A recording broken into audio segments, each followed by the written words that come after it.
Xylem medical award ഫെബ്രുവരി 11 കോഴിക്കോട് നടക്കുന്ന ചടങ്ങിൽ സമർപ്പിക്കും. പ്രശസ്ത ന്യൂറോ സർജൻ എ മാർത്താണ്ഡപിള്ളയ്ക്കാണ് ഈ വർഷത്തെ പുരസ്കാരം. 1 ലക്ഷം രൂപയും ശില്പവും പ്രശസ്തി പത്രവും അടങ്ങുന്ന പുരസ്കാര സമർപ്പണ ചടങ്ങിൽ പ്രതിപക്ഷ നേതാവ് വി.ഡി. സതീശൻ മുഖ്യാതിഥിയായി പങ്കെടുക്കും. ഒരു മാർക്ക് പരിഗണനകളും വെച്ചുകൊണ്ടല്ല സൈലം കുട്ടികളെ ക്ലാസ് റൂമിൽ എടുത്തത്. ആഗ്രഹത്തിന്റെ മാത്രം ബലത്തിലാണ് സൈലത്തിന്റെ ക്ലാസ് റൂമിലേക്ക് കുട്ടി വന്നത്. അടുത്ത ദിവസം സൈലം മെഡിക്കൽ അവാർഡിന്റെ 2ാം സീസൺ നടക്കുന്നു.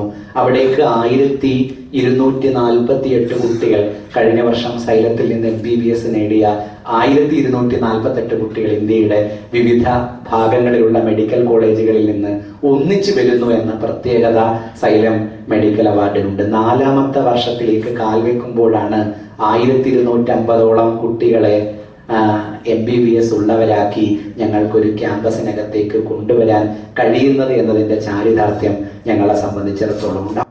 സൈലം മെഡിക്കൽ അവാർഡ് വിതരണ ചടങ്ങിൽ മെഡിക്കൽ കോളേജുകളിലും IIT-കളിലും പഠിക്കുന്ന 1200 സൈലം വിദ്യാർത്ഥികൾ പങ്കെടുക്കുമെന്നും ഡയറക്ടർമാരായ ലജീഷ് കുമാർ, വിനേഷ് കുമാർ എന്നിവർ പറഞ്ഞു.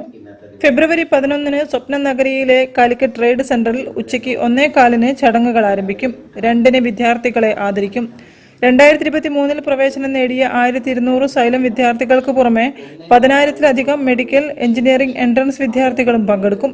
4 വർഷം മുൻപ് പ്രവർത്തനം ആരംഭിച്ച സൈലം ഹൈബ്രിഡ് ക്ലാസ് എന്ന സങ്കല്പം യാഥാർത്ഥ്യമാക്കിയ ആദ്യ സ്ഥാപനങ്ങളിൽ ഒന്നാണെന്നും Xylem commerce pro, Xylem PSC, Xylem SSC എന്നിവ ആരംഭിച്ചതിനോടൊപ്പം കോയമ്പത്തൂരിൽ സൈലം തമിഴ് പ്രൊജക്ടും തുടങ്ങിയതായും ഡയറക്ടർമാർ പറഞ്ഞു. എടെക് ബ്രാൻഡായ ഫിസിക്സ് വാലിയുമായി ചേർന്ന് ഗുണമേന്മയുള്ള വിദ്യാഭ്യാസം താങ്ങാവുന്ന ചെലവിൽ ഇന്ത്യ മുഴുവൻ ലഭ്യമാക്കാനുള്ള ശ്രമത്തിലാണ് സൈലം എന്നും ഡയറക്ടർമാർ അറിയിച്ചു. News bureau, Kozhikode. വാർത്തകളിൽ ഒരു ഇടവേള കൂടി.